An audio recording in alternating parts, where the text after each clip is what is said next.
Phillies lose their first series since getting swept by the Mets in the last week of August. I'm Coy Camiscioli for Phillies Sports Talk here, going to break down the set for you. Nothing crazy. I wasn't able to catch a couple of these games. I watched the highlights though, but I want to stay consistent with my episodes recently, so I'm here. But the Phillies, nothing crazy. Just the first thing that stood out to me about this series is that you don't want to see this team in the postseason. This is the one team, obviously, a couple years ago in the NLCS. 2 years ago, Phillies losing 7 on their home turf, and that was a tough one to swallow. That was almost more tough to. I think that was more tough to swallow than the World Series loss to the Astros. So you absolutely do not want to see them. We'll start with MLB standings update. This is late Monday. The New York Mets and the Cincinnati Reds are currently tied right now on the NL wild card, which is pretty crazy because the Mets have just imploded. So one of those teams. Maybe two of them miss, but the Diamondbacks are 1 game back from both of them as of now. The Giants are 3 games back. The Marlins, I think, are technically still in it at 4 games back. They probably have to win out, have some other wacky things happen. Cardinals same way as they're 4 games back, but neither of those two things are going to happen. It's going to be the Giants, Diamondbacks, Mets, or Reds. One of those 4 teams is going to get in, and it's not going to be the Giants. I'm just going to rule out those 3 teams, as I said. It's going to be Diamondbacks, Mets, or Reds. And that would be kind of crazy if the Mets don't even make the playoffs after all this past season. I really thought that the NL East was going to be, a nail biter, and it just wasn't. It did not turn out to be that way. But Reds have won 5 games in a row. Mets have lost 2 games in a row. They're 4-6 in the last 10. If the Reds can get hot, we each got 6 more games left in the season. Some crazy things could happen. That applies for the teams, the division winners as well. And the Dodgers, they don't have the division locked up just yet. They're 3 games up on the Padres right now. But it looks like they're going to win the division.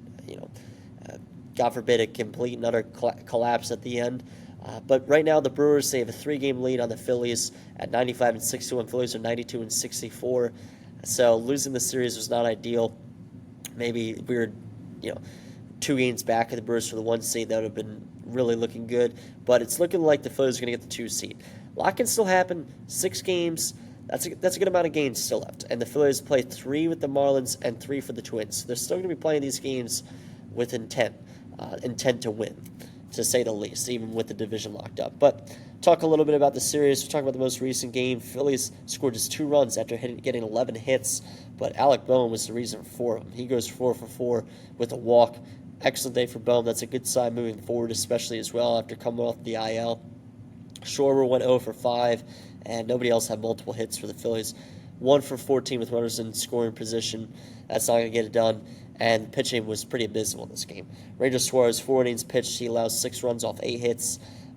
And Tim Maiza, Orion Kirkrein, and Yohan Duran all gave up a run in this game. So not ideal in a 9-2 loss for the Phillies in this one.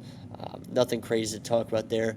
Discuss briefly their loss in the middle, or in the game 2 of the series. They lose 4-3. They got off to a hot start, scoring 2 on a Kyle Schwarber double to lead 2-0 in the first inning, but just 1 run the following 8 innings in this one for the Phillies. They lose 4-3. A 2-run 6th inning for the Diamondbacks was the backbreaker. All runs charged to Aaron Nola. He goes 5 1/3, 4 runs off 7 hits. Didn't allow a homer though. And honestly, while his stat line hasn't been good the last couple outings, he's actually looked a lot better. We're just going to need to have a very kind of short leash when trouble happens past the 4th inning moving forward in that postseason rotation. So we'll kind of see what happens there. So, again, Phillies lose this game, kind of a disappointing one. And game 1 of the set, they did win 8-2.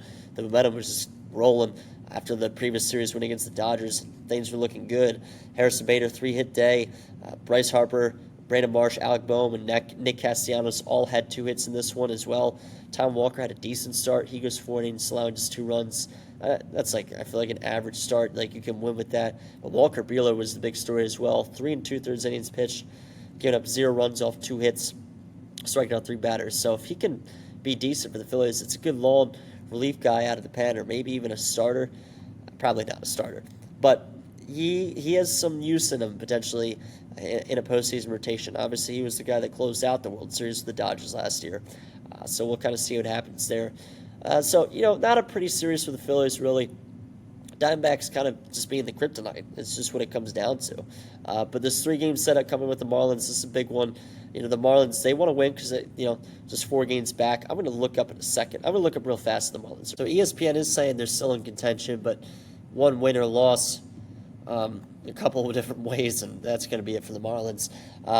But regardless, talk about the Phillies' probable pitchers for this one. Edward Cabrera versus Christopher Sanchez, Game 1. Ryan Weathers versus Jesus Zarder, Game 2.